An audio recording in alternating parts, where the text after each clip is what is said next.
Estamos bien. Bueno, Bien.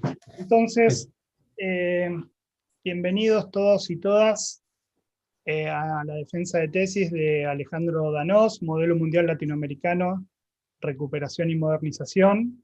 Están presentes en la mesa el codirector Hugo Skoldig, el jurado Daniel Heyman por la Facultad de Ciencias Económicas de la Universidad de Buenos Aires y el profesor Santiago Seria del Departamento de Computación de la Facultad de Ciencias Exactas de la Universidad de Buenos Aires.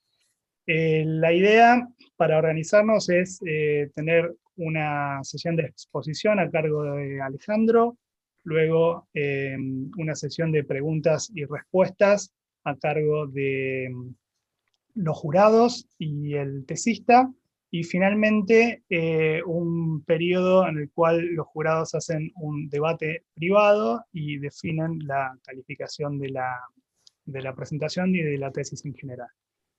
Más o menos la presentación puede estar en 40 a 45 minutos y después de la sesión de preguntas quedará a criterio del jurado. Bueno, mi nombre es Rodrigo Castro, fui el director de la tesis y voy a estar organizando y moderando esta defensa.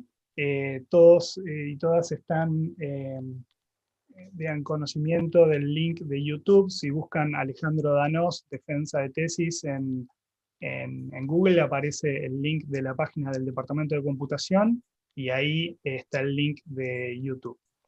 Bueno, si estamos todos de acuerdo, entonces podríamos comenzar, Alejandro, ¿te parece? Bueno, ¿se ve bien la diapositiva de presentación? Bueno, Adelante. comencemos. Bueno, como dijo Rodrigo, esta tesis se llama Modelo Mundial Latinoamericano, Recuperación y Modernización. Fue dirigida por Rodrigo, que hizo la presentación, y Hugo Skoldig, para el Departamento de Computación de la Facultad de Ciencias Exactas y Naturales de la Universidad de Buenos Aires. Gracias a mi director y codirector por dirigirme en este proyecto, a los jurados por tomarse el tiempo de haberle dado el trabajo, y a nuestra institución también por hacer esto posible. Bueno, hoy vamos a hablar sobre el Modelo Mundial Latinoamericano, o MML, dando una introducción al modelo, siguiendo por el proceso de recuperación llevado a cabo, continuando con el proceso de ingeniería inversa, luego la interfaz web de simulación del modelo, continuando con la traducción desde Fortran a Modelica, presentaremos la nueva versión del MML en Modelica, y finalmente las conclusiones del proyecto. Como dijimos, pensaremos con una introducción al MML. Hablaremos sobre los modelos globales, el modelo global World 3, y finalmente sobre el modelo mundial latinoamericano. Los modelos globales son modelos matemáticos con el objetivo de simular el mundo o grandes porciones de este. Interrelacionan áreas como la demografía, economía, geología y demás. Es decir, definen reglas para modelar la sociedad y su evolución a lo largo de los años. Tuvieron su auge en los 60 y 70, para luego ir perdiendo gradualmente influencia a lo largo de las décadas siguientes. Probablemente el modelo global más famoso sea World 3, publicado por investigadores de la Sloan School of Management, dependiente del MIT. Publicado a principios de los 70 en Estados Unidos, World 3 fue utilizado, entre otras causas, para dar un pretendido sustento científico a la predicción de una catástrofe inminente, ocurrida alrededor del año 2050. Dicha catástrofe sería causada por la acción combinada del crecimiento exponencial de la población y del nivel de consumo per cápita, resultando en una presión insostenible sobre los recursos naturales del planeta. A la derecha vemos la reedición de 2004 del libro del modelo, Limits to Growth, llamado así por la propuesta de límites al crecimiento que resumiremos a continuación. En su portada, la línea amarilla denota la campana que describe la población, marcando un crecimiento y luego caídas exponenciales, y en naranja los recursos naturales del planeta, que decrecen en proporción al crecimiento poblacional. Los autores concluyen que para salvar al planeta, por un lado debían implementarse políticas de control de crecimiento económico en todo el mundo, impidiendo a los países subdesarrollados alcanzar a los desarrollados, y por otro lado un control poblacional en los países pobres. Se basaron que los países ricos presentaban un crecimiento poblacional muy cercano a cero, mientras que en los países pobres estaba ocurriendo una explosión poblacional. La solución propuesta significaría mantener el status quo, que los ricos sigan siendo ricos y los pobres sigan siendo pobres. Este diagrama, incluido en un artículo por Castro y Jakowskis en 2015, muestra una selección de los modelos globales más conocidos. En rojo marcamos a World 3, que en 1972 fue publicado Limits to Growth, el libro dedicado a este modelo. Luego, en 1993 y 2004 serían publicadas sus reediciones. En azul marcamos al MML, modelo que estudiamos en este proyecto. En el diagrama está anotado como LAM por sus siglas en inglés, Latin American World Model. Su nombre está basado en que es un modelo mundial desarrollado en Latinoamérica. Su desarrollo comenzó en 1972 y la primera publicación fue en 1974. Su libro fue publicado en 1976 y su reedición en 2004. Como dato adicional, vemos como los autores no seleccionaron ningún modelo cuyo desarrollo haya comenzado después de 1980, signo del cambio del enfoque mundial con respecto a estos modelos y el gradual desinterés político con ellos. El MML, modelo que estudiamos en este proyecto, surge en respuesta a World 3 con el objetivo de discutir varias de sus hipótesis y conclusiones. Fue desarrollado en 1974 en San Carlos de Bariloche, Argentina, con una contribución inicial por el Club de Roma y en adelante con contribuciones del International Development Research Center de Canadá. Fue desarrollado por un equipo interdisciplinario de economistas, ecólogos, matemáticos y demás especialistas. Los autores del MML discreparon con la suposición de los creadores de World 3 de que los límites físicos fuesen los que predominen sobre el crecimiento poblacional. Consideraban que las políticas propuestas promovían el status quo de desigualdad entre el hemisferio norte y el hemisferio sur, y que la catástrofe en realidad ya estaba ocurriendo en varias regiones del mundo en las cuales las condiciones de vida eran todo menos dignas. Arriba vemos la sede de la Fundación Bariloche donde se desarrolló el modelo, la Casa Soria Moria. Abajo vemos la oficina con la computadora General Electric con la que se corrían las simulaciones en los años 70. A diferencia de World 3, que era predictivo, el MML es explícitamente normativo, es decir, no se ocupa de predecir qué ocurrirá si continúan las tendencias actuales de la humanidad, sino de señalar una manera de alcanzar la meta final de un mundo liberado del atraso y la miseria. Además, es un modelo basado en teoría de control y optimización, permitiendo definir objetivos y restricciones con pesos de importancia. Por ejemplo, se puede priorizar la educación sobre las viviendas, asignándole un porcentaje mayor del PBI que se distribuye anualmente. Por otro lado, sus desarrolladores tomaron la esperanza de vida al nacer como mejor indicador integral de desarrollo humano y social sensible a la inequidad, por lo que es la variable que se busca maximizar año a año. Pretende reorganizar el capital de trabajo entre sectores tal que la esperanza de vida al nacer alcance el valor máximo posible en cada año sin violar las restricciones. Es decir, el Producto Bruto Interno es una consecuencia y no el objetivo central. Otra característica interesante del modelo es que utiliza ecuaciones endógenas para el cálculo de la demografía. Es decir, la esperanza de vida al nacer y la natalidad son calculadas en base a variables de educación, consumo de calorías, empleo de la mujer en el sector secundario de la economía y demás. Finalmente, el concepto de necesidades básicas y la decisión de usar a la esperanza de vida al nacer como variable principal a maximizar fueron influyentes en el estudio de la demografía en décadas siguientes. Por ejemplo, las necesidades básicas fueron incluidas en la Constitución de la India y sentaron la base para el Índice de Desarrollo Humano publicado por las Naciones Unidas.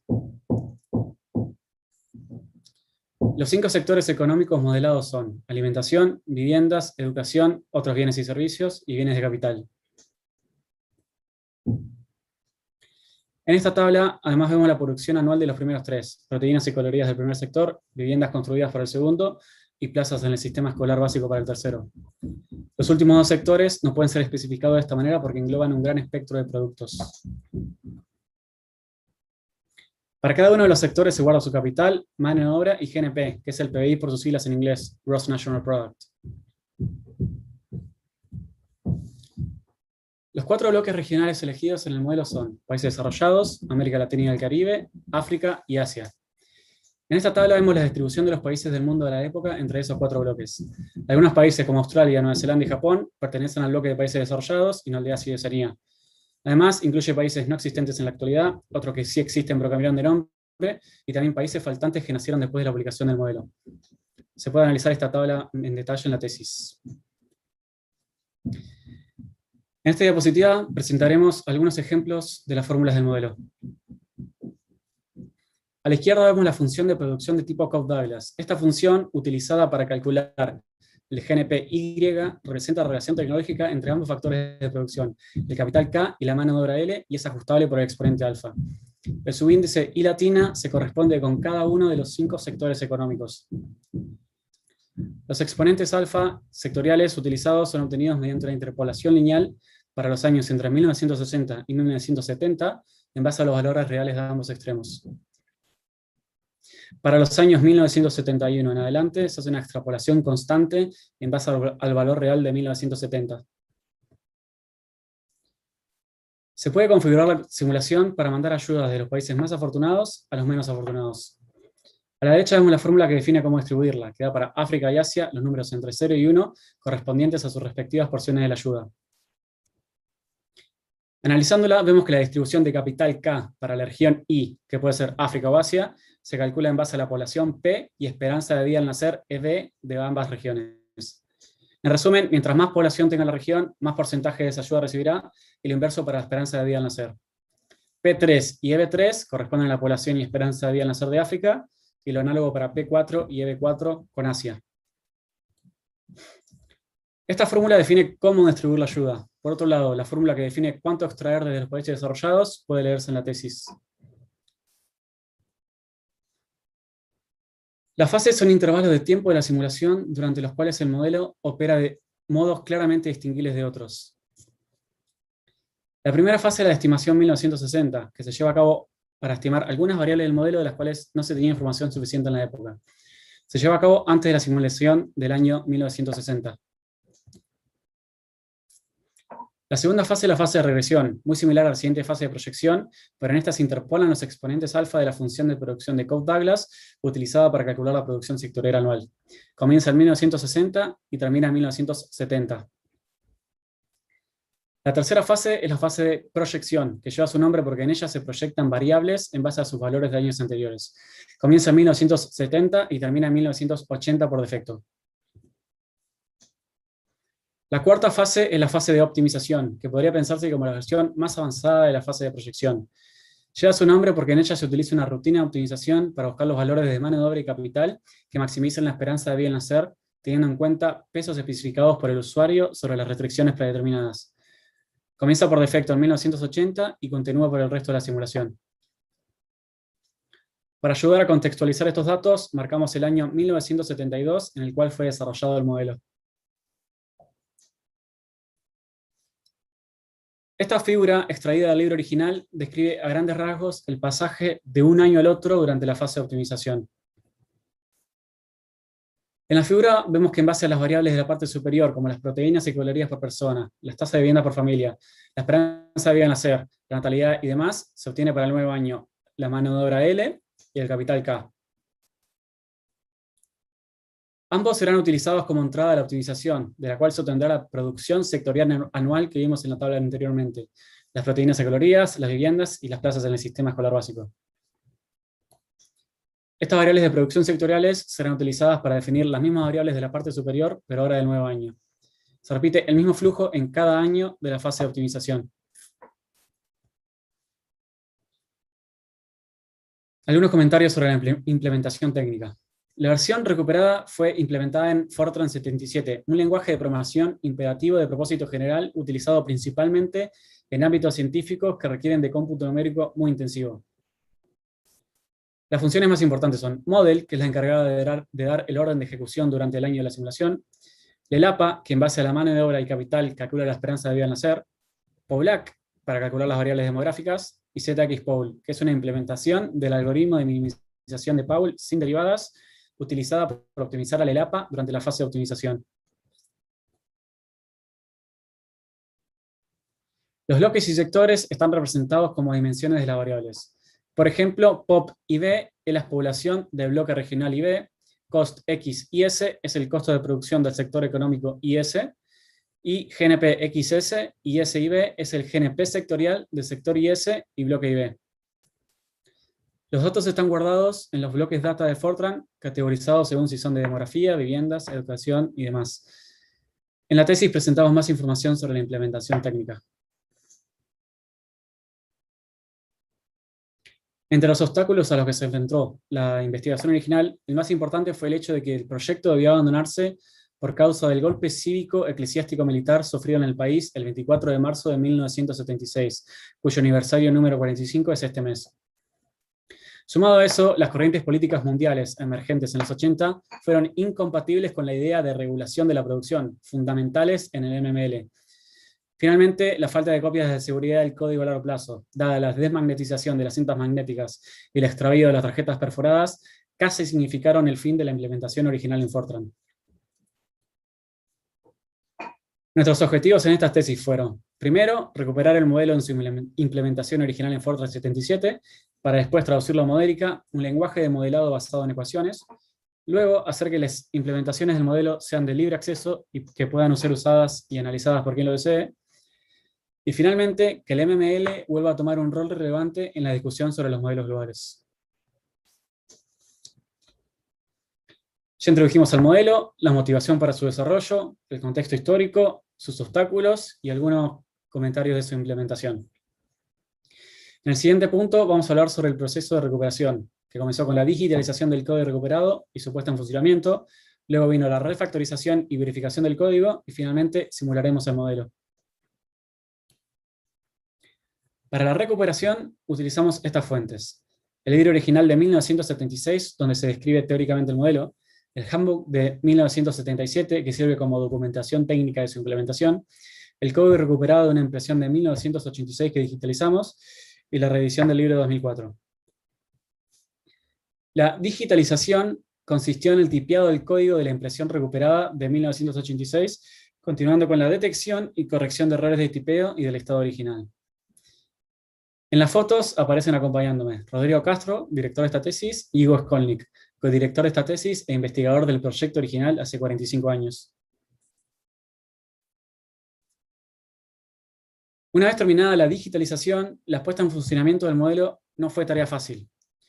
Con respecto a la compilación, históricamente los programas en Fortran 77 eran diseñados para un compilador en particular, que tomaba convenciones sobre el lenguaje no definidas en el estándar y podían variar considerablemente con respecto a otros compiladores. Utilizamos el compilador Inter Fortran Compiler y mediante prueba y error encontramos la configuración equivalente al compilador de la época.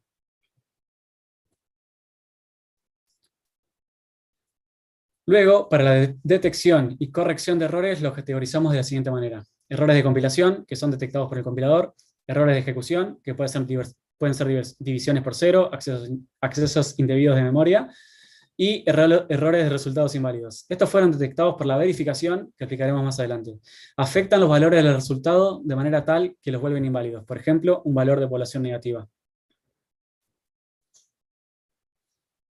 La refactorización de código consiste en la aplicación de cambios a su estructura con el objetivo de mejorar varios atributos de calidad, como la legibilidad, extensibilidad, migrabilidad y otros. En otras palabras, no busca cambiar qué es lo que hace el programa, sino cómo lo hace, y en la mayoría de los casos el usuario no debería poder notar la diferencia. La refactorización del MML consistió en la modularización del código buscando cohesión y bajo acoplamiento. Esto facilitó que la traducción pudiese hacerse por partes que fuesen autocontenidas y verificables de manera incremental. Después de cada refactorización es necesario llevar a cabo una verificación, que explicaremos a continuación, para asegurarse de que no hubo cambios funcionales en el modelo. La refactorización está muy relacionada con la ingeniería inversa, proceso que consiste en la desconstrucción del código para descubrir su diseño y que también explicaremos más adelante.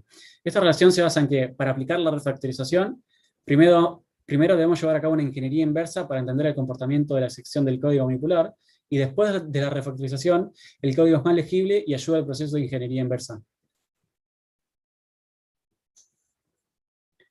La verificación consiste en comprobar que un componente es correcto respecto de alguna especificación no ambigua.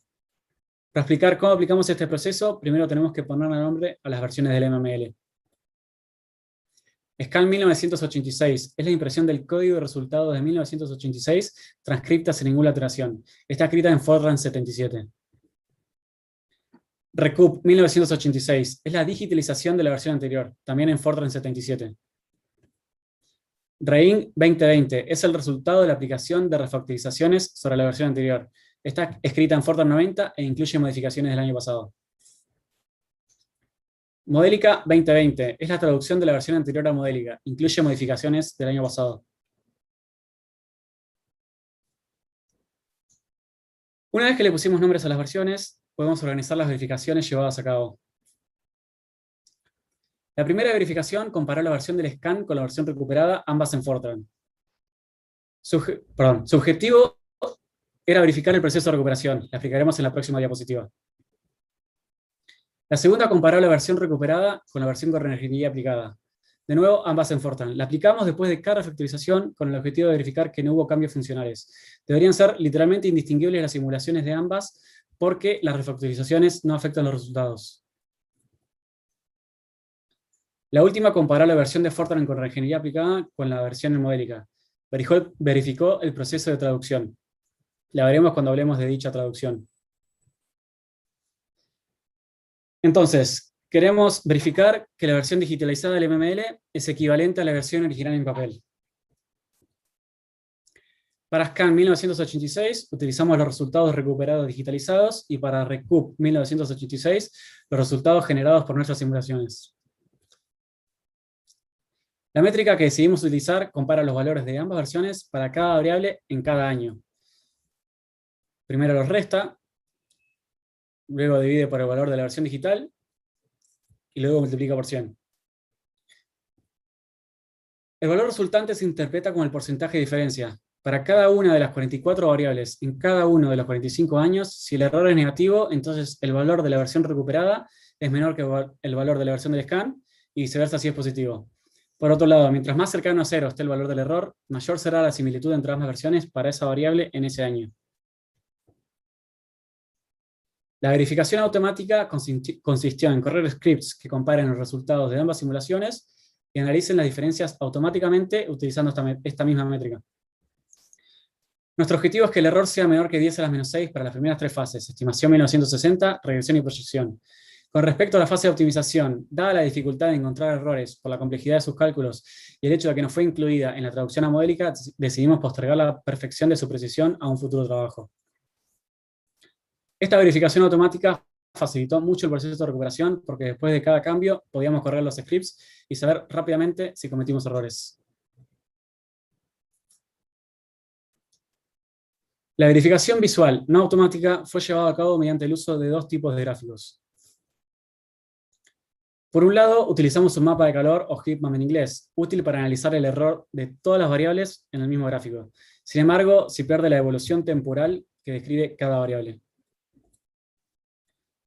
Por otro lado, utilizamos gráficos de líneas, muy útiles para analizar la evolución temporal mencionada, pero en general no se puede analizar más de una variable por vez.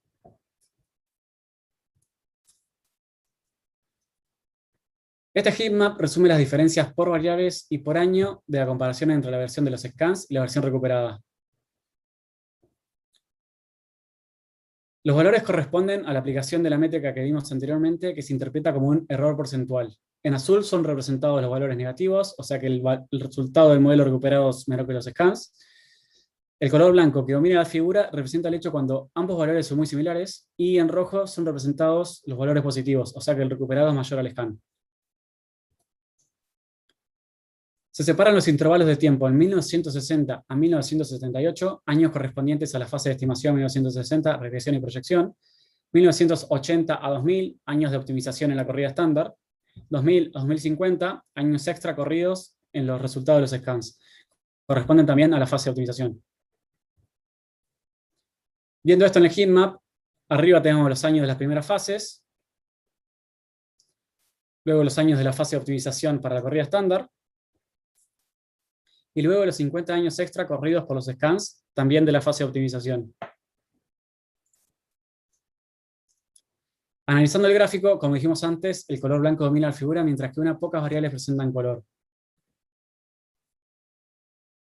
En el intervalo 1960 a 1978, la simulación de la versión recuperada da perfecta para la precisión del gráfico, satisfaciendo los estándares buscados dado que todos los valores son cero. Desde 1980 en adelante hay una diferencia visible entre los resultados de ambas versiones, especialmente en los años del intervalo 2000 a 2050. Las variables más problemáticas son EDUCR, o porcentaje de matriculación de la población, GNPD3, o proporción de GNP asignado al sector de educación, y RLFD3, o proporción de mano de obra asignada al sector de educación. Las tres corresponden al sector de educación, por lo que un análisis de este sector puede ser un buen punto de partida para trabajos futuros que refinan la recuperación focalizándose en la fase de optimización. Incluimos en esta diapositiva solo las variables problemáticas mencionadas porque para el resto los gráficos no presentarían diferencias interesantes. Y en el apéndice de la tesis se pueden encontrar los gráficos del resto de las variables. El caso de RLFD3 es el más serio porque es la única variable que cambia de comportamiento entre ambas versiones. Oscila alrededor de 1,85 los scans, pero cae de manera monótona en la versión recuperada. Puede ser la causa de diferencias en las otras dos variables que parecen comportarse de manera similar en ambas versiones, y la diferencia parece ser proporcional a RLFD3.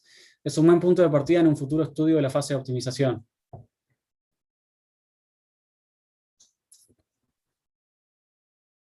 Como ejercicio de simulación del modelo, queremos corroborar que las observaciones del libro sobre la corrida estándar valen también para la versión recuperada. La primera observación que se hizo en el libro es que las necesidades básicas son satisfechas para 1990. En el modelo se asume que se cumplieron las necesidades básicas si se cumplen los tres requisitos siguientes. Enroll, en rojo, correspondiente al porcentaje de matriculación, llegó al máximo de 98%. Calor, en violeta, correspondiente a las calorías por día por persona, llegó al máximo de 3.000. HSEX FL en azul, correspondiente al promedio de viviendas por familia, vale por lo menos 1.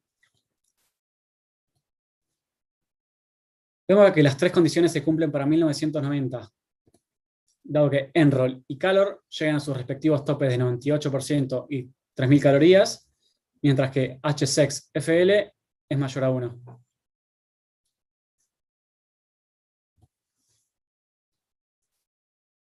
Además, en el libro se observó que el PBN por persona, medido por GNP-XC en verde, comienza valiendo menos que $500 en 1960 y que llega a valer alrededor de $800 al momento de cumplirse las necesidades básicas mencionadas para 1990. Vemos que GNP-XC cumple estas observaciones para ambos años en nuestra simulación. Para la última observación del libro, se menciona la baja del crecimiento poblacional, medido por POP-R en naranja, en relación a subida del nivel bienestar general, y que para el final de la corrida, la primera está en camino de valer 0%, indicando un equilibrio poblacional. Vemos que esto se cumple para POP-R, que cae considerablemente en los últimos años de la corrida, y las otras variables que podrían considerarse como efecto positivo sobre el bienestar general, crecen.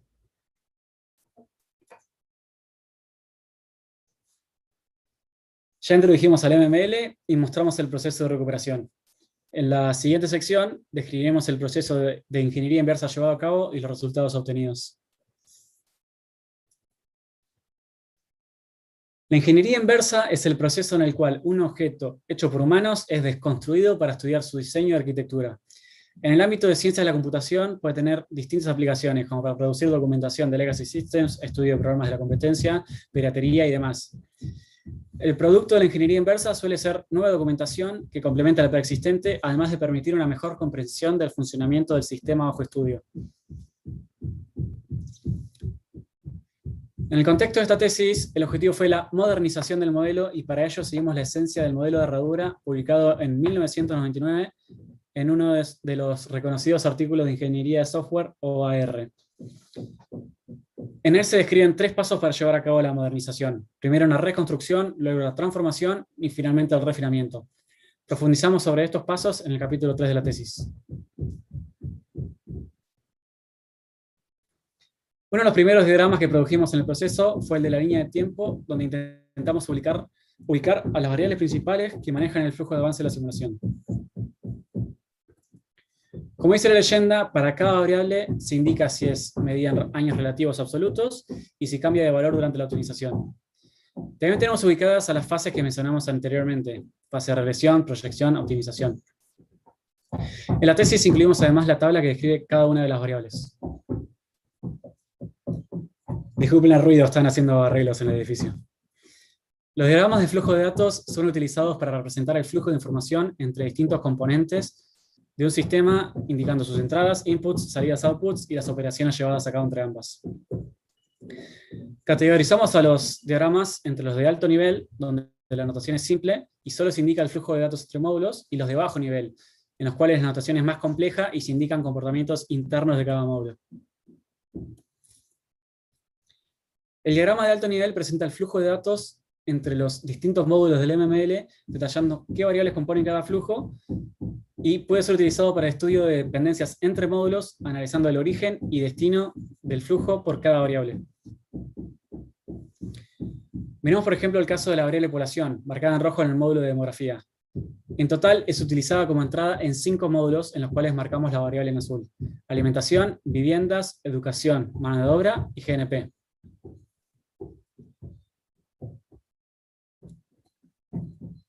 Para cada módulo del diagrama anterior, incluimos en la tesis diagramas con su comportamiento interno, llamados diagramas de bajo nivel.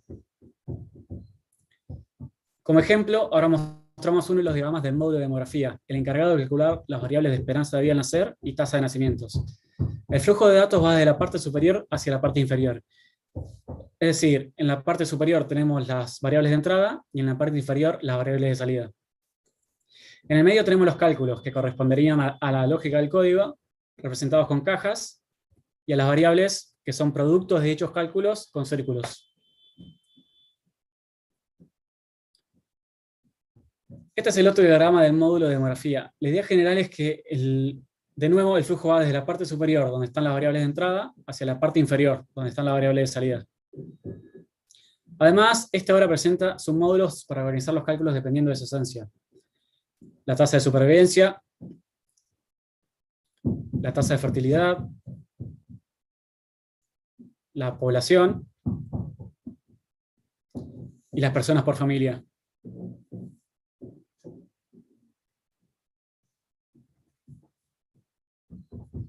Por otro lado, los diagramas de flujo de control son utilizados para modelar algoritmos o procesos, poniendo énfasis en el orden cronológico de las operaciones. Se diferencian de los diagramas de flujo de datos, como lo que acabamos de ver de demografía, en que tienen un principio, un fin, aceptan operaciones de control, y que los datos tienden a no ser mencionados, pero de serlo toman un rol secundario. El handbook incluye un diagrama de flujo principal del modelo que sirvió de inspiración para nuestra versión. Nosotros, además, incluimos un diagrama de la función LEDAPA, que en base a las manos de obras y capital sectoriales calcula la esperanza de vida en nacer, y además es una de las funciones optimizadas en la fase de optimización. A diferencia de los flujos de datos, los flujos de control presentan cuestiones implementativas muy acopladas a una implementación en particular, y por eso no tienen mucho uso para la versión del MML en Modelica. Para la versión de Fortran es muy útil porque en ese lenguaje es necesario explicitar el orden de ejecución de los módulos, y el diagrama ayuda a documentar el orden elegido por sus programadores. Sin embargo, en Modelica es el lenguaje quien elige el orden de ejecución entre los posibles, y para el diseñador debería ser indistinto cuál eligió. En la tesis incluimos los diagramas de control mencionados. Ya hablamos de la versión recuperada del MML, el estudio de ingeniería inversa que llevamos a cabo para estudiarlo en detalle. Y en esta sección vamos a presentar la interfaz web de simulación para poder correr simulaciones del modelo de manera remota. Para facilitar la experimentación con el modelo, desarrollamos un sitio web para correr, analizar y guardar simulaciones del modelo mundial latinoamericano recuperado.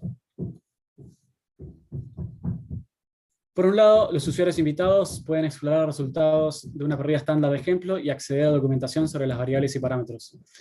Por el otro, los usuarios registrados pueden diseñar nuevos experimentos y mantener un registro de las simulaciones y sus resultados.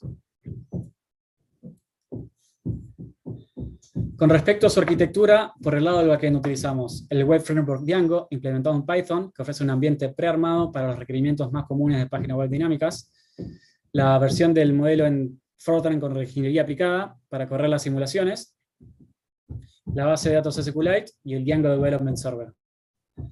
Por el lado del frontend, para el manejo de estilos visuales y gráficos, utilizamos a Bootstrap, jQuery y HighCharts. Algunos de estos componentes, como la base de datos SQLite o el Django Development Server, deberán ser reemplazados por alternativas más potentes en el caso de recibir tráfico intensivo. En esta imagen vemos la página para correr simulaciones del modelo, en la cual se pueden configurar los parámetros o utilizar sus valores por defecto, teniendo a disposición los valores mínimos y máximos posibles para varios de ellos.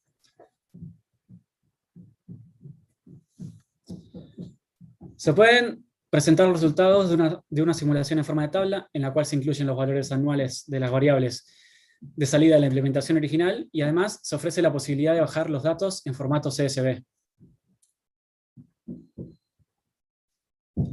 Otra manera de obtener resultados es visualizándolos en un gráfico interactivo. En este ejemplo se muestran los valores porcentuales anuales de la mano de obra sectorial, y mediante el uso del puntero se pueden mostrar valores específicos para un año y una variable. Otra funcionalidad muy útil es el historial de experimentos, accesible mediante la pestaña Experiments. En él se guardan todas las corridas llevadas a cabo por el usuario para análisis futuros. Ya hablamos de la versión en Fortran del MML, su estudio y la página web que la utiliza para correr simulaciones. En esta sección hablaremos del proceso de traducción, partiendo de dicha versión hacia una nueva en el lenguaje de modelado Modelica. Modelica es un lenguaje de modelado orientado a objetos basado en ecuaciones, en donde las clases y objetos que se definen representan esencialmente ecuaciones matemáticas. Un aspecto distintivo de Modelica es que el comportamiento de las variables puede definirse mediante el uso de ecuaciones diferenciales ordinarias respecto del tiempo. Al tratarse de ecuaciones, no importa el orden entre ellas y tampoco la posición de los términos a uno u otro lado de la igualdad. Es decir, describen igualdades y no asignaciones. En el ejemplo, el lado izquierdo muestra una ecuación diferencial ordinaria siendo t el tiempo, y a la derecha cómo se expresa esa misma ecuación en Modelica. El operador der presupone dependencia de la variable independiente t correspondiente al tiempo. En las ecuaciones diferenciales ordinarias de Modelica, el tiempo está implícito y es variable independiente. A la izquierda tenemos un modelo de juguete con 4 variables, donde A y B son constantes, y la variable C es una derivada. La cuarta variable D es la única variable dependiente de la ecuación en la línea 9, por lo que se deduce a partir de las definiciones de las 3 anteriores. Debajo del modelo mostramos un ejemplo del proceso que lleva a cabo Modelica para encontrar las definiciones de cada variable. En el gráfico de la derecha vemos cómo evolucionan en el tiempo. Vemos como A y B son constantes, mientras que C crece con respecto al tiempo, y D decrece con respecto a C, y por transitividad también decrece con respecto al tiempo. Esta forma declarativa en Modelica también admite una representación gráfica por medio de interconexiones de bloques. Esto facilita la composición visual de modelos complejos y el reemplazo de bloques unos por otros sin afectar al resto a través de puertos de entrada y salida. Este ejemplo tiene 3 blocks definidos arriba y 2 conexiones definidas abajo. La representación gráfica de ambas conexiones se puede ver en la imagen de la derecha.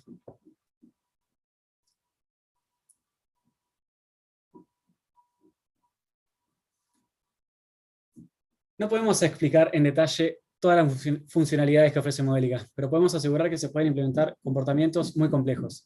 Esta es la vista gráfica del módulo de Population Dynamics del modelo Word3 que mencionamos al principio de la documentación. A la izquierda tiene las variables de entrada, remarcadas en rojo, mientras que a la derecha tiene las variables de salida, remarcadas en verde. Los componentes en el camino son los que definen el comportamiento del módulo. Notar la similitud entre las vistas gráficas de los modelos en Modelica y los diagramas de flujo de datos que mostramos anteriormente. Esto es porque, recordemos, Modelica permite al diseñador preocuparse solo por las dependencias de variables entre módulos y no por el orden de ejecución. Para la traducción a Modelica utilizamos como base de partida a la versión de Fortran con reingeniería aplicada. Las fases incluidas en la traducción fueron regresión y proyección. Con respecto a la fase de estimación 1960, decidimos descartarla y en cambio utilizar como valores iniciales a los valores que ésta produce en la simulación estándar de Fortran. Además, dada la complejidad de la fase de optimización, decidimos postergar su traducción para un futuro trabajo. Llevamos a cabo el pasaje de una manera iterativa e incremental, pasando un módulo por vez y verificando el funcionamiento parcial del modelo después de cada pasaje. Para la verificación mencionada, llevamos a cabo 2 tipos de testing. Para el testing de unidad, definimos un modelo en el cual cada módulo está aislado del otro. Sus entradas están provistas por una fuente anual de inputs, la cual para cada año de simulación produce los valores de las variables de ese año, la simulación estándar de la versión de Fortran. La salida de los módulos son escritas a un archivo para poder correr los scripts de verificación, para corroborar que cada módulo aislado produce valores similares a los de la corrida estándar. Para el testing de integración definimos otro modelo en paralelo que a medida que íbamos agregando módulos nuevos los íbamos conectando a los ya traducidos. En el diagrama no quisimos confundir, pero también se escribe archivo, y para este testing queríamos corroborar que en cada iteración de la traducción los módulos pasados hasta ese momento, conectados entre sí, producían valores similares a los de la corrida estándar. En resumen, en el testing de unidad los módulos están aislados y en el diagrama de la derecha los módulos están interconectados entre sí. Para la verificación de la nueva versión en Modelica, comparamos su simulación estándar, que como recordamos no incluye la fase de optimización, con la reingeniería aplicada, en la cual desactivamos el pasaje a dicha fase. Utilizamos la misma métrica de comparación. Los valores azules se interpretan como que la versión en Modelica tiene valores menores que la de Fortran, y viceversa con los valores en rojo. Los valores en blanco se interpretan como que ambas versiones son muy similares. No incluimos algunas variables en la comparación porque son definidas solo en la fase de optimización.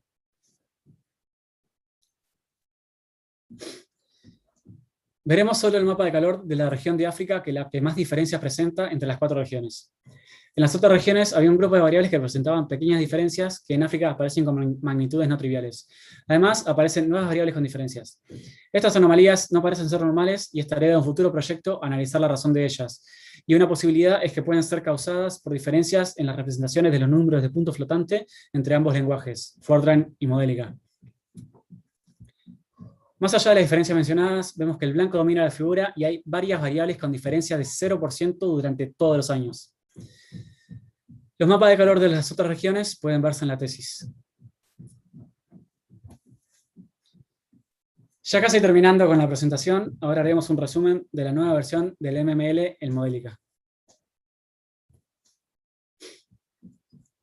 Implementamos al modelo en Modelica dividiéndolo jerárquicamente en lo que el lenguaje llama como packages o paquetes en español, con el objetivo de independizar el código de los datos y que cada módulo sea lo más conciso posible. Cada paquete puede además contener paquetes internos subdividiendo sus responsabilidades. En la imagen vemos una captura de OMEdit, una herramienta de código abierto para diseñar modelos en Modelica. En rojo, a la izquierda de la imagen, se ve el Libraries Browser, donde al principio aparecen los paquetes estándar del lenguaje, luego aparece el LAUM, que es nuestra versión del MML en Modelica, usando sus siglas en inglés por Latin American World Model. Y además, LAUM es un paquete que contiene subpaquetes, como Utilities, Sectors, Scenarios, Regions y demás. A su vez, esto tiene subpaquetes, como Sectors, que tiene el Housing Sector, Food Sector y demás. En verde a la derecha se muestra la vista gráfica de la fase de proyección, que está seleccionada en el Libraries Browser. Esta vista gráfica presenta las variables de entrada que necesita la fase en cada año y las variables de salida que produce. Si hiciéramos doble clic en cualquiera de los módulos del medio, por ejemplo, en Economy, nos llevaría a su implementación. Explicamos en detalle cada paquete, incluyendo la fase de proyección, en la tesis. Como ejemplo, mostramos las ecuaciones incluidas en el paquete de mano de obra. Si no se distingue el código, no se preocupen que vamos a ver solo la idea.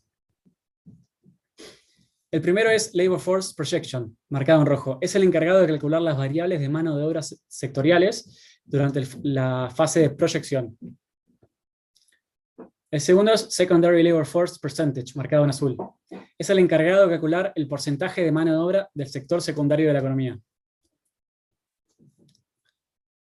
Cada uno tiene su zona de definición de parámetros, entradas y salidas, marcadas en verde, y su zona de definición de ecuaciones en la sección Equation. El primer bloque, Labor Force Projection, está compuesto por varias ecuaciones y hasta por un ciclo que terminaría generando nuevas ecuaciones. En cambio, el segundo bloque es simplemente una ecuación simple que opera sobre las variables de entrada y su único parámetro.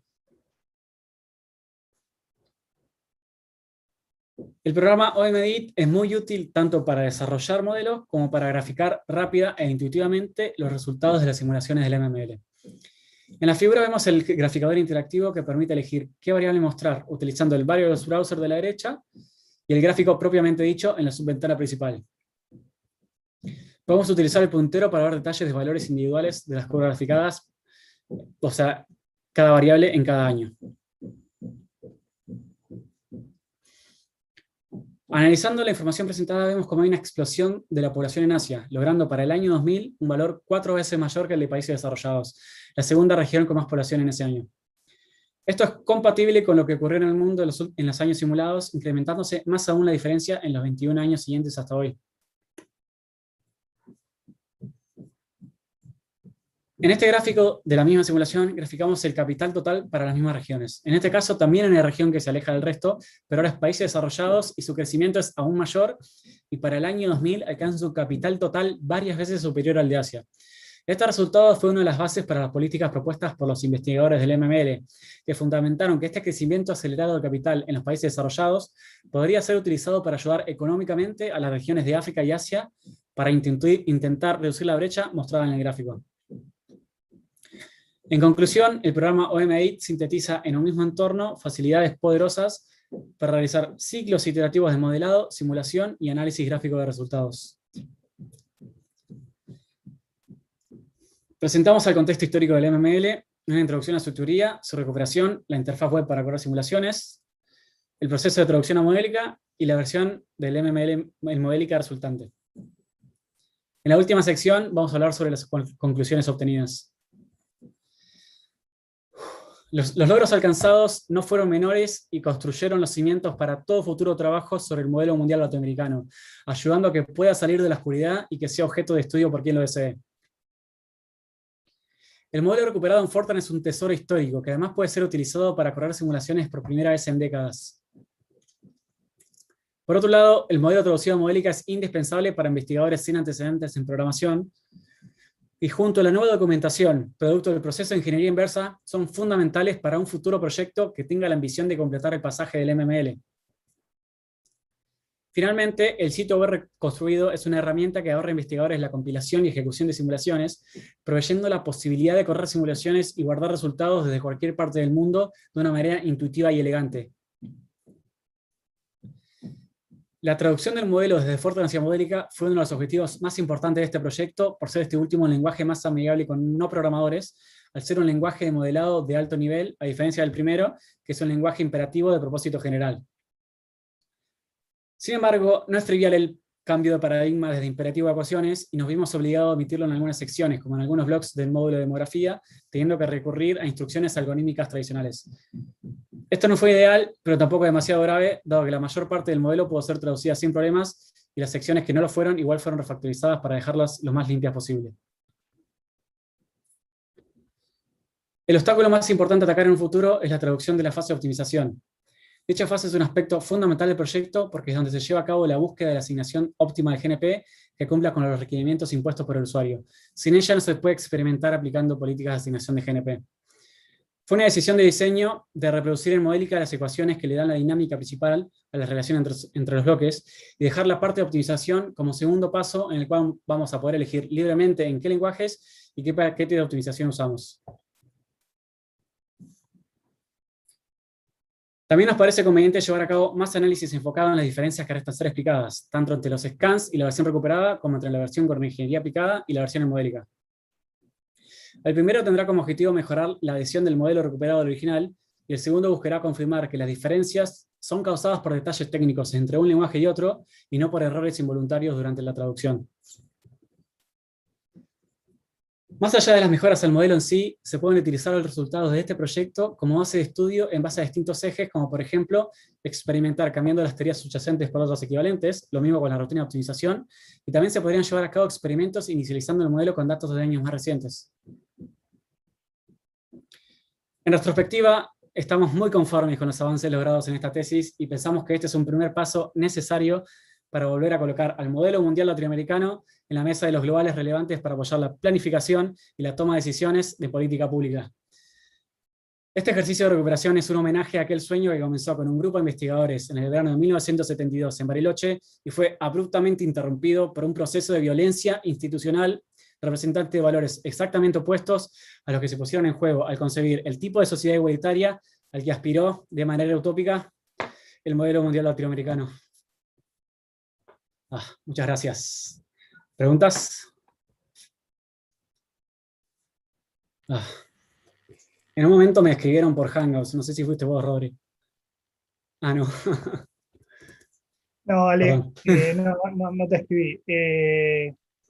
Bueno, gracias a vos por soportar estoicamente una defensa de tesis con una persona martillando abajo de tu casa. Yo creo que es una proeza que va en paralelo al trabajo que hiciste. Bueno, ¿Se escuchó mucho? siguiendo con no molestó para nada al que ve la presentación, pero me imagino estar sentado ahí. Yo creo que me hubiera parado y hubiera hecho algo para de martillar. Pero bueno, gracias y ahora, por cortesía, empezamos con los miembros del jurado de fuera de la institución, así que Daniel, si te parece bien, podés tomar la posta. Canudo. Bueno, muchas gracias. Muchas gracias, Rodrigo, por la oportunidad de familiarizarme con el modelo de esta manera. No tengo mucho para aportar a la discusión porque, digamos, el trabajo específico en cuanto a la revisión computacional me excede totalmente en cuanto a mi capacidad de decir algo. Pero la primera reacción a la lectura del trabajo es apabulla. Son 187 páginas de sustancia y realmente, digamos, esto es una impresión impresionista, pero, digamos, el trabajo incorporado acá es realmente enorme, se nota, y esta combinación, si ustedes quieren, de arqueología, o sea, de recuperación de un antiguo y valioso instrumento analítico y uso de actualización de ese instrumento analítico, me imagino que debe tener bastante originalidad en cuanto al trabajo que se hace en computación típicamente, pero me parece extremadamente valioso.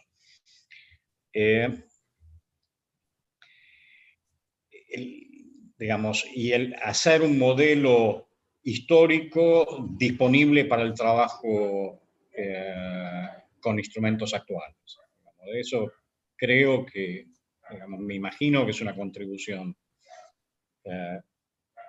digamos, muy relevante.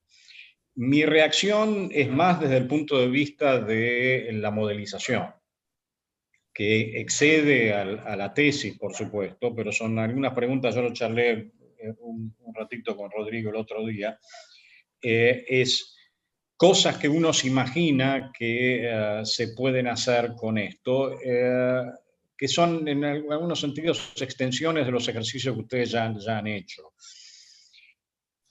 Este es un modelo complejo. Diría efectivamente, digamos, es de una generación previa a lo que se podría hacer hoy, pero digamos, tiene un core valioso. Y es de un tipo de modelo donde, si ustedes se fijan en la lista de parámetros y de ecuaciones, es un modelo grande, es un modelo complicado. ¿Okay? Entonces, para alguien que se ve introducido al modelo, yo creo que una de las cosas que uno podría preguntarse es ¿a dónde están los elementos esenciales del modelo? O sea, ¿es posible alguna, digamos, deshidratación del modelo como para indicar los rasgos principales que generan los resultados principales? Con una reducción del número de parámetros y del número de ecuaciones. O sea, un modelo más simple para entender un poco qué pasa. La otra es análisis de sensibilidad, y ahí el tamaño del modelo produce un cierto problema porque, digamos, la explosión combinatoria te lleva... Entonces, por eso me parece que por ahí verlo en una versión un poquito más simple puede ser útil para hacer análisis de sensibilidad en cuanto a los modelos. La tercera es, digamos, ustedes por supuesto, o vos, Alejandro, por supuesto, tu preocupación principal era la correspondencia entre el modelo reexpresado y el modelo original, además de la recuperación del modelo original, que no fue trivial. Pequeña anécdota, me pareció muy divertido que en algún punto vos tuviste el problema de que había variables que por razones de espacio tenían nombres que vos tenías que rescatar porque no se podía estar completo. Son partes del folclore de un trabajo de investigación, pero muy interesante. Pero, ¿cuál fue la capacidad predictiva de los dos, ponele, si vos pudieras hacerlo, del MML y del World del MIT? ¿Cómo le fue? Y te digo que me imagino que ciertas cosas te darían, por ejemplo, Asia. Bueno, ¿querés que comience con la primera pregunta? No, para un chiquitín, ya termino. Perdón. Termino. Pero plantearlo frente a la evolución real y ver un cachito a dónde el modelo le anda y a dónde el modelo requeriría. Y me parece que eso, yo creo que ustedes hicieron muy bien de parar un poquito la optimización, porque es importante tener una base firme sobre la cual uno trabaja, digamos, y una base chequeada con, digamos, la lógica y chequeada con la data. Así que, digamos, me imagino que hay bastante trabajo por delante. Felicitaciones por la tesis y fue un gusto participar. Gracias. Bueno, muchas gracias. Bueno, la primera pregunta sobre hacer una versión simplificada del MML. Honestamente, me encanta, me parece una buena decisión. Mientras lo iba diciendo, me iba dando cuenta que se puede hacer y es un proyecto interesante. Ahí yo no me animo a decir porque, o sea, la ventaja de tenerlo en modélica es que lo tenemos definido en módulos, cada uno con sus respectivas ecuaciones. Entonces, debería ser relativamente fácil extraer las ecuaciones más interesantes y hacer un modelo minimal, por así decirlo, que, por ejemplo, no sé, no acepte cambiar parámetros o algo similar. O capaz que solo te deje cambiar 2 o 3 parámetros. Pero yo no me animo a decir cuáles son esas ecuaciones, pero sí me animo a decir que puedo ser quien lo implemente. Y sí, me parece también buena opción, no solo para hacer análisis de sensibilidad, que ahora te respondo esa pregunta, sino también como para ayudar a las personas que no tienen experiencia ni con modelos globales, ni con programación, ni con modélica, a que vean esa versión minimal, que vean, bueno, acá está la demografía, tiene 2 ecuaciones bastante simples, y que después puedan avanzar y pasar al siguiente paso con el modelo grande, enorme y complejo. Y siento que también, o sea, desde un sentido didáctico, siento que también podría servir mucho. Con respecto al análisis de sensibilidad, yo lo vi a Rodri y se le formó la sonrisa de que justo trabajamos con esto, o sea, esta tesis, primero respondiendo la pregunta inevitable, ¿por qué tardamos tanto? ¿Por qué fue tan grande? Y todo comenzó con una beca del Ministerio de Ciencia y Tecnología, la beca PLACTED, que comenzamos trabajando con Rodrigo y se nos estiró, se alargó demasiado y yo me quedé trabajando con Rodrigo. Y me quedé trabajando con Rodrigo haciendo investigación, por ejemplo, con The World 3, modélica y análisis de sensibilidad, y generamos una herramienta, el modélica, para correr específicamente análisis de sensibilidad de modelos complejos como World 3. Y sí, o sea, la tesis fue extensa, pero podría haber sido mucho más extensa, porque mientras estábamos planeando qué incluir, también teníamos planeado incluir análisis de sensibilidad del MML, con la herramienta que habíamos desarrollado para otro trabajo. Pero ya era demasiado extensiva y no lo hicimos. Pero sí, se podría usar. se podría llevar a cabo ese análisis de sensibilidad con el modelo así como está, pero en modélica, pero también recordemos que no tiene la fase de optimización. Sería como un análisis de sensibilidad de la fase de proyección, De proyección. que no es menor, pero tampoco es la esencia del MML. Yo creo que si tengo que hablar del MML y las ventajas que tuvo, creo que la parte de optimización es esencial, porque es donde se asigna el GNP. Es como te da la posibilidad de asignarle prioridades a los distintos sectores. Por ejemplo, darle más prioridad, no sé, a la educación que a la alimentación y estudiar los resultados. Eso hoy no se puede.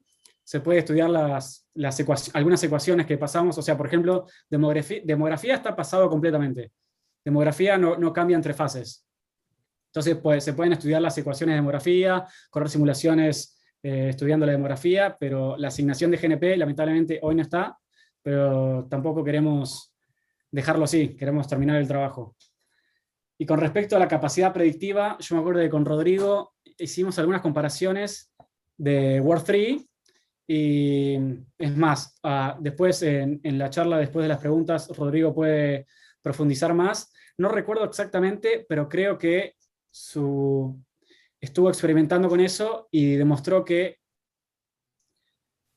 la curva es muy similar al comienzo, pero después como que va variando, o creo que no, le hicimos un análisis de sensibilidad y demostramos o demostró con un experimento muy rápido, no me animo a decir demostró, o vio, por ejemplo, o pudo ver que si se cambia un poco Word3, algún parámetro más o menos 5%, entonces la curva deja de ser tan exacta y se vuelve totalmente distinta a la curva real, por ejemplo, no sé, de la población. O sea, esa fue una de las críticas, no dio el tiempo para contarlo en la tesis, pero fue una de las críticas más grandes que tuvo Word3, es que no era muy robusto, pequeños cambios en los parámetros producían resultados muy distintos.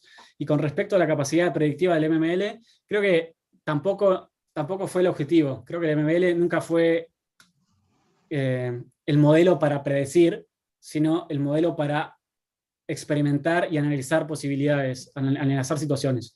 Se puede usar para predecir, pero según tengo entendido, Hugo puede explicarlo mejor en la charla después de las preguntas, según tengo entendido, se querían diferenciar de eso de Word3 porque decían que nosotros, los humanos, somos impredecibles y ante catástrofes nos adaptamos.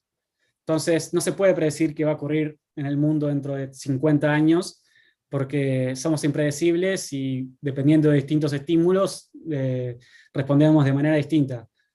Y lo que querían hacer en cambio era ofrecer la posibilidad de correr experimentos, por ejemplo, para aplicación de políticas y planeamiento, como dije antes, de asignar distintos porcentajes del PBI a distintos sectores y analizar los resultados sobre la población, o sobre la región, por así decirlo, para no tener solo en cuenta la demografía. Se podría tener en cuenta, por ejemplo, no sé, los recursos naturales de la región. ¿Qué pasa con la región cuando se aumenta, se le da prioridad al sector de bienes de capital? Se pone una presión insostenible sobre los recursos naturales, como habían predicho los investigadores de Word3, ¿o no? Pero asumo que sí, se puede correr de manera predictiva, pero no creo que ninguno de los investigadores del proyecto original ponga la firma de que, bueno, MML predijo que la población va a ser 42 billones para el año 2050. No creo que ese sea el objetivo. Pero si me disculpas, Alejandro, un poquito la lógica es que aún si lo pensás como un instrumento de simulación, que lo es en realidad, la calidad de los parámetros es importante. Sí. Entonces, probar con la proyección es una manera de decir yo tengo los parámetros correctos o tengo parámetros que, digamos, a los efectos incluso de política no están apropiados. Sí, pero yo quiero me refería también, por ejemplo, a que tampoco hay variables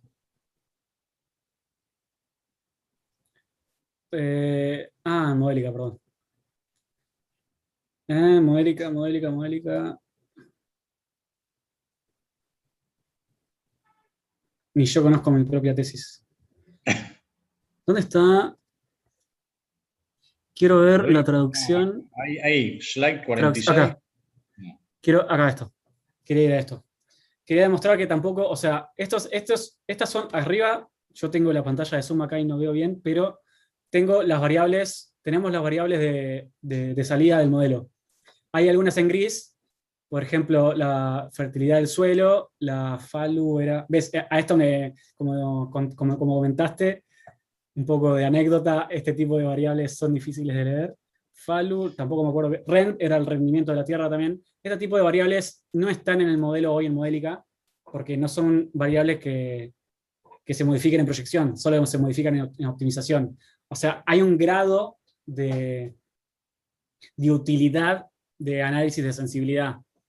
O sea, hay parámetros, o sea, no importa qué parámetros perturbes, estas variables no se van a ver afectadas porque no están incluidas. Entonces no puedes hacer un estudio de acá AL es arable land, tierra cultivable. Hay algunas cosas que lamentablemente, por ahora, todavía no pueden ser estudiadas con respecto a un análisis de sensibilidad de parámetros.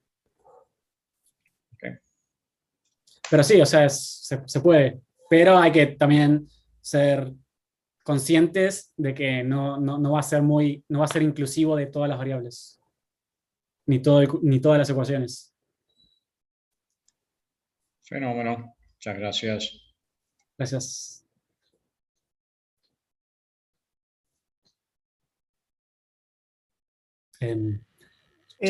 Santi. Sí. Bueno, muchísimas felicitaciones a Alejandro y a todos los que participaron. Me parece impresionante el trabajo que hicieron. Este modelo, no soy experto en el tema de este tipo de modelos, pero parece ser una de esas gemas, digamos, que produjo la ciencia y la tecnología en Argentina, y el hecho de haberlo rescatado y ponerlo a disposición de investigadores que quieran seguir trabajando sobre eso, me parece maravilloso que lo hayan hecho, y me consta además por todo lo que leí que Alejandro trabajaste muchísimo, así que muchísimas felicitaciones, espero que estés muy orgulloso de lo que hiciste porque está muy bueno. Yo tengo una sola pregunta y tiene que ver con cuál es la mejor estrategia de migración de esto, siguiendo con el espíritu de mantenerlo lo más vivo posible y hacerlo lo más accesible posible a gente que quiera seguir trabajando sobre esto, ¿no? Entonces vos tenés básicamente un montón de código en Fortran que refactorizaste, y ahí se decidió la traducción a Modélica. Y mi pregunta es, ¿qué pasa con las alternativas? Como por ejemplo, la traducción del código Fortran a un lenguaje de programación más moderno, más flexible, que te permita otro tipo de parametrización, etcétera, y eventualmente una opción de mixta, digamos, ¿no? Es decir, de la migración a un lenguaje de programación más moderno y el acceso a través de algún mecanismo de encapsulamiento a las ecuaciones, digamos, más complejas que quieres tener ahí, entonces tendrías un poco los dos mundos, ¿no? Mirando un poquito para atrás, haberlo pasado a Modélica, ¿te parece que fue la mejor decisión? Entiendo eso bueno, es un lenguaje más amigable para los no programadores, pero bueno, me gustaría escarbar un poquito más en ese tema, ¿no? Sobre todo porque puede implicar una de las puntas de trabajo a futuro. No conozco el tema, digamos, de migradores de Fortran, pero supongo, de traductores de Fortran, pero supongo que así como existen con otros lenguajes de programación antiguos, habrá traductores automáticos que se podrían usar a lenguajes más modernos. Así que quería que me cuentes un poquito más eso. Es decir, ¿cómo ves ahora ese tema, esa decisión, después de haberla ejecutado? Bueno, primero, ¿cuál es la mejor estrategia? Ahí tengo que ser humilde y decir, no sé. Llegó un momento en el que dijimos, por algo tenemos que empezar.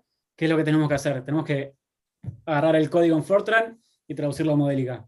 ¿Se puede leer el código en Fortran? No, o sea, en su momento, las técnicas de buen diseño de código todavía estaban en su infancia, y además tampoco era la prioridad de los investigadores originales. No era la prioridad hacer que el modelo sea fácil para traducir. La prioridad era sacar un modelo que corra simulaciones y se pueda simular y usar para planificación. O sea, no es una crítica a los investigadores originales. Y además fue hace 45 años, o sea, imagínate cómo era el desarrollo de software hace 45 años.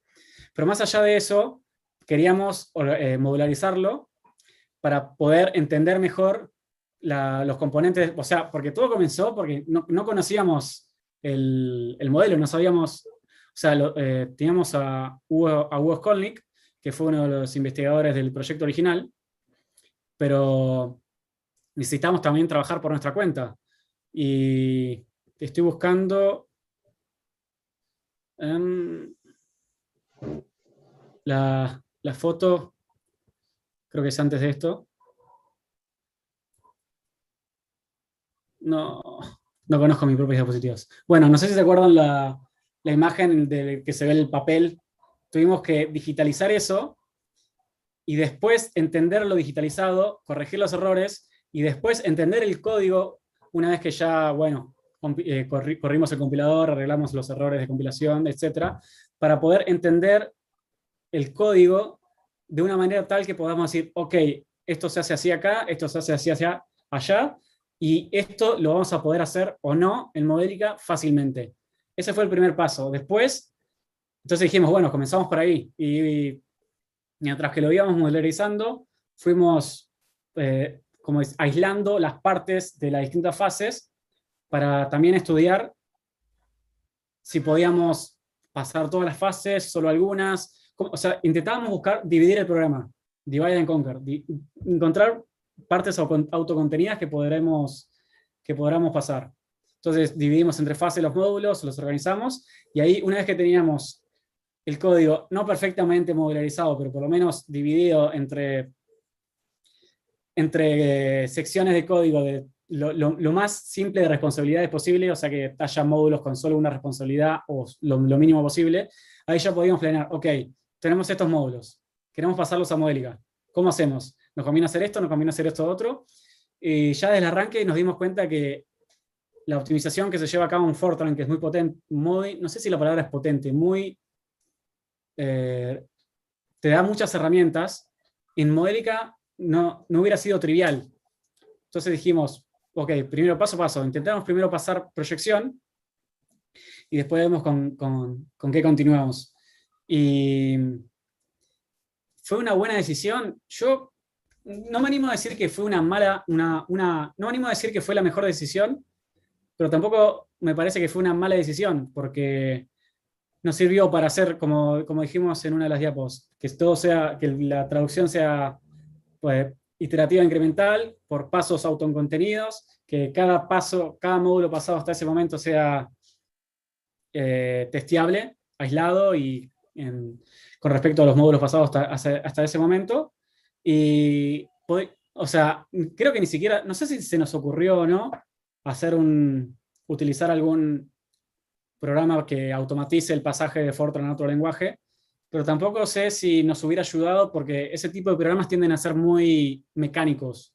O sea, si tenés una variable que está implícita en Fortran y sí o sí la tenés que definir en el lenguaje a traducir, no sé, por ejemplo, C o Python o cualquiera, entonces le va a poner un nombre genérico, tipo A. Entonces, pasaste a tener una variable implícita que se podía capaz interpretar en Fortran a tener una variable A ahí que no sabés qué es. Es como, ok, pero ¿qué es esta variable A? ¿Estaba en el modelo original o fue producido por el programa este de automatización de traducción de lenguajes? Y con respecto a qué pasos, cómo terminar la traducción, eso es algo que tenemos que hablar todavía. Yo creo que primero, con la versión modularizada o con más modularizaciones, para no ser tan fundamentalista, además, la documentación que produjimos, que tuvimos que hacer un resumen muy, muy minimal en la defensa, pero bueno, en la tesis se ve que produjimos muchos gráficos. Y además, con la versión en Modelica, yo creo que con esas tres herramientas, el pasaje a otro lenguaje desde cero, como, no sé, Python o Go o cualquiera sea, creo que sería mucho más fácil que cuando arrancamos nosotros. Y además, siempre tienen los modelos para correr simulaciones, que a nosotros nos fue esencial. Nos fue esencial lograr una versión inicial a la cual podamos ejecutar para poder tener los resultados, para poder, ok, ¿corrió bien o corrió mal? ¿Cómo dio bien? ¿Cómo corrió? Estos resultados dieron bien. Y entonces, una vez que ya llegamos ahí, ya tenemos la base de la ejecución, ya podemos comparar con los resultados de la versión original. Es como que se tiene que hacer por pasos y creo que hicimos, en retrospectiva, creo que sí, creo que fue una buena decisión y sí, estoy orgulloso de nuestro trabajo y feliz y orgulloso por nosotros. Creo que Rodrigo, Hugo, yo, todos trabajamos haciendo muchas cosas. Que también quiero felicitarlos a Rodrigo y a Hugo, porque finalmente pudimos darle un fin a esta tesis, pero no quiero felicitarlos por haber terminado la traducción, porque todavía no terminó, todavía nos queda trabajo. Pero bueno, por lo menos ya hicimos el primer paso y ya sentamos la base. Buenísimo, no, que quería aclarar que digamos, me queda clarísimo, fue una buena decisión hacer lo que hicieron y no era la idea, digamos, cuestionar esa decisión, sino analizar esa decisión en retrospectiva, digamos, ¿no? Es decir, una vez que hiciste todas las cosas, vos hiciste algo, hiciste un montón de cosas, y bueno, ahora mirando para atrás, analizo eso, pero bueno, está muy bien tu respuesta y está muy claro. Sobre todo a lo que apuntaba es a cómo maximizar las chances, digamos, de que el modelo siga vivo y se use lo más posible. Así que bueno, muchas gracias por la respuesta. Gracias a vos. Bueno, gracias Santiago, gracias Daniel. Ahora en el flujo típico de una defensa pasaríamos a un cuarto intermedio. Vamos a seguir streameando por YouTube, donde los jurados los que componen en el departamento de computación la mesa de jurado de tesis, que son el director y los jurados, para definir la nota. Pero quería hacer una pequeña excepción en este caso e introducir un poquito más de información, porque a pesar de las respuestas larguísimas y completas, larguísimas en el buen sentido de Alejandro, creo que detecté un hilo conductor entre preguntas de Daniel y observaciones de Santiago, que, digamos, Alejandro dio todos los elementos, pero que quería apuntar como una visión integradora desde el lado de la dirección del proyecto, y también acotar de que para la pregunta de Daniel sobre cómo le fue al MML, si uno hiciera proyección nada más y no optimización, obviamente es algo que nace inmediatamente de la curiosidad de uno cuando tiene un modelo, y yo lo hice de manera limitada, pero sé que Hugo le dio más importancia a eso, y ahora después de lo que quiero decir, le voy a pedir a Hugo si puede hacer un breve comentario, porque Hugo miró efectivamente cómo hubiera producido sus salidas el MML de aquella versión, con al menos yo recuerdo que con el tema del aspecto de la demografía, de la población, y que había dado muy bien. Pero como no lo hice yo en persona, le voy a pedir a Hugo. Lo que quería comentar es que Daniel, claramente es fundamental la versión deshidratada, disecada, minimalista, para entender la estructura y después pasar a los detalles. Eso es fundamental. Y el análisis de sensibilidad, ni que hablar. Modelos con más parámetros, la primera pregunta es, bueno, ¿qué pasa si toco un poquito este parámetro, un poquito este otro? Y no solo eso, sino cuando toco varios un poquito, si no me pueden desestabilizar completamente el sistema. Y Santiago, por su parte, preguntó si fue una buena decisión o no pasar a modélica. Bueno, yo creo que hay un espíritu que sobrevuela todo esto, que es justamente no usar traductores automáticos y hacer una ingeniería inversa para entender y tener en la mano, en la cocina, todos esos módulos que planteó Alejandro, y ahora estar parados en una situación de decir, bueno, ¿qué queremos? ¿Un modelo deshidratado, pequeño, minimalista? Listo, voy, miro medio documentación, lo hago. ¿qué quiero? Reexpresar matemáticamente. Es innumerable la cantidad de gente que le interesaba el modelo mundial latinoamericano y nos decía, bueno, a ver, pasame las ecuaciones. Y las ecuaciones es un código de miles de líneas, no te puedo pasar la ecuación. Entonces, de todas las alternativas posibles, ¿a cuál vamos? Vamos a un lenguaje moderno, orientado a objeto, escalable, que en uso en la industria en este momento, etcétera, con apoyo académico, que tenga orientación fuerte a la matemática. Modélica es un modelo de expresión de modelos matemáticos, que es declarativo, se escribe como si fuera un modelo como si fuera un código, pero estás representando modelos matemáticos. Una vez que tenemos los modelos matemáticos, hacer análisis de sensibilidad, fácil, se aplica a cualquier paquete de análisis de sensibilidad, incluso los que construimos con Alejandro para modelos expresados en modélica, porque anecdóticamente Word3 hubo otro investigador, François Sellier del ETH en Zurich, con quien hice mi postdoc, que hizo el trabajo de traducir Word3 a modélica. Y ahí nació un poco también decir, bueno, vamos al mismo estándar, para que incluso comparar estos modelos mundiales también sea fácil. Entonces, ir primero a la matemática en un lenguaje, no en lápiz y papel, no en lápiz y papel. Algo accionable, automatizable, etc. Al que se le puedan aplicar los análisis de sensibilidad, al que se pueda reducir en complejidad matemática, y que a partir de ahí después se pueda traducir a Python, Go, Julia, qué sé yo, los lenguajes de los de ahora y los que vengan en el futuro. Sentimos que esa decisión de ir,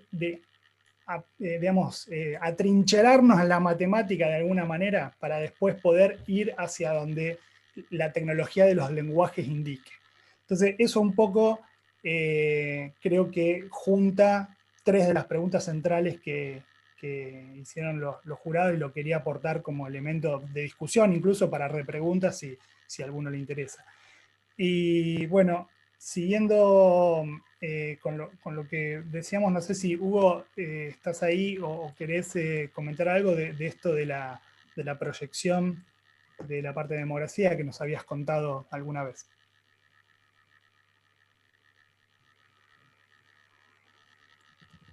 ¿Se escucha, Hugo? Nosotros no te escuchamos. Te desmuteaste, pero no se escucha. ¿Soy yo o no lo escuchamos en general? No lo escuchamos. No se escucha. Qué lástima, quizá algún problema con el micrófono. Bueno, hagamos una cosita. Hacemos esta pausa para lo de la nota. No sé si de lo que dije alguien quiere hacer otro comentario, si no pasaríamos directamente a mutearnos todos y apagar los videos y a pasar a una llamada privada. Yo un pequeño comentario de que una de las preguntas de Santiago me las olvidé, de decir qué opinaba yo sobre Modélica. Creo que es verdad que Modélica es muy útil para no programadores, pero también ¿cómo decirlo? Es tan distinto y ofrece herramientas tan distintas que tampoco fue fácil. O sea, yo venía acostumbrado a otros lenguajes como Python o no sé, hasta Fortran, pero hay algunas herramientas en que en Modélica están hechas de manera distinta y creo que también fue un poco friccionado. No estoy diciendo que fue una mala decisión ir a Modélica, es más, sigo pensando que fue una buena decisión ir a Modélica, pero tampoco quiero que se lo mire como el santo grial. Tampoco estoy diciendo que Rodrigo haya dicho eso, pero tampoco quiero que la gente mire y diga, vamos a hacer todo en Modélica, dado que es ecuaciones y modelos matemáticos, y también depende el tiempo. Yo creo que nos llevó más tiempo implementar algo en Modélica que en otros lenguajes, pero fue necesario y fue una decisión, y fue un costo versus beneficio, y creo que fue la decisión correcta. Y encima, ahora está en Modélica, y el tiempo que nos llevó un poquito más de tiempo, pero ahora a los lectores, a los investigadores que miran el modelo, le va a llevar mucho menos tiempo a entender, porque están las ecuaciones ahí, son ecuaciones, literalmente ecuaciones. Así que perdón por haberme olvidado de responder a esa pregunta. Hugo, ¿tenemos con audio? A ver, hola. No están dando el audio. Te vemos, Hugo, pero no te escuchamos. Te vemos, sí. Yo propongo lo siguiente, mientras tomo el tiempo para ir con Daniel y Santiago a una llamada privada, Por ahí vos quizás te pones de desconectar y conectar de nuevo, quizás eso puede solucionar el inconveniente. Bueno, Ahí Ahí te está. escuchamos. Hola, hola. A ver. Hola, hola. hola. Sí, ahora sí, Ahí. perfecto. Vamos. ¿Ahora escuchan? Sí, Sí. perfecto. Bueno, no, algunos comentarios. Yo efectivamente lo que hice hace muy poco fue tomar datos actuales de los distintos países del mundo y apliqué las ecuaciones de demografía y dan perfecto, siguen siendo válidas.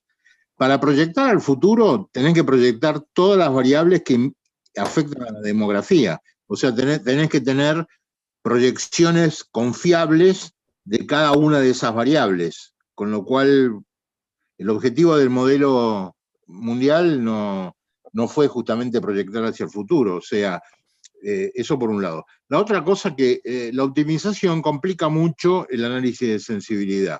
Por ejemplo, cuando terminamos el modelo, yo tuve acceso a dos centros de cómputo gigantes que hay en el mundo. Uno era Harwell, el Centro de Energía Atómica de Inglaterra, y otro el Politécnico Federal en Zúrich, y en ambos casos tratamos de hacer un análisis de sensibilidad, pero con la optimización corriendo, y ahí nos dimos cuenta que los tiempos de computación eran inverosímiles, ¿no? Porque cada vez que modificar los parámetros, tenés que hacer todos los procesos de optimización año por año, hacer todas las corridas, después resolver un problema matemático que es la sensibilidad global de todo el modelo con respecto a todas las variantes, bueno, etcétera, etcétera.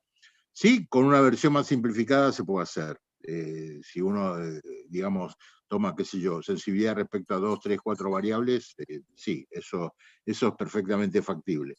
Ahora, evidentemente, para avanzar con la implementación en modélica es imprescindible tener el mecanismo de optimización, porque si no, la esencia del modelo no está, digamos, ¿no? Fíjense que, digamos, una de las críticas principales que hubo a World Tree desde el día 1 es que el World Tree comienza en el año 1900 y alguien dijo, es como una bala de cañón disparada hacia el futuro, sin ningún tipo de feedback.